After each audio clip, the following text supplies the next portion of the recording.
Hello, welcome again. This time I'm going to tackle a different kind of cache poisoning, which involves subdomains.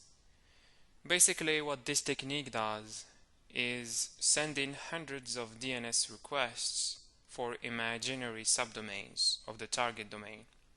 For instance, if the target is example.com, then the first step is to send multiple requests for site.example.com, hello.example.com, etc. and do this 100 times.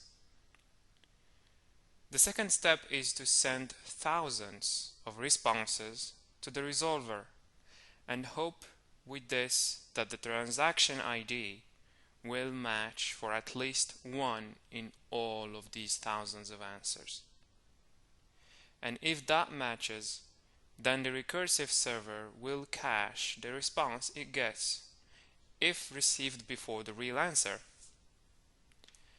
The point of this example here is to have a clear conclusion from it, and that is, don't ever run an open resolver. Make sure that your server is responding to internal queries only, and that the public interface is not activated.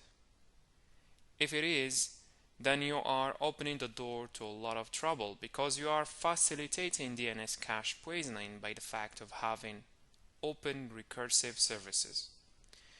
And in order to know whether your server is running recursive services, issue the following command.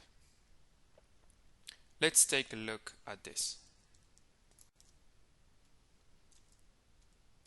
So I'm having a bind, fresh installation of bind DNS on that last IP you see there, and this script is part of nmap and will tell you whether that server is running any recursive services.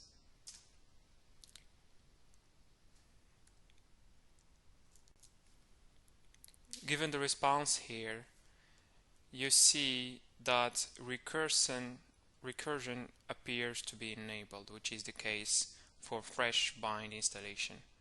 So use this command to check whether your server is open and running recursive services, and make sure you close that because that is the first step in every major DNS attack.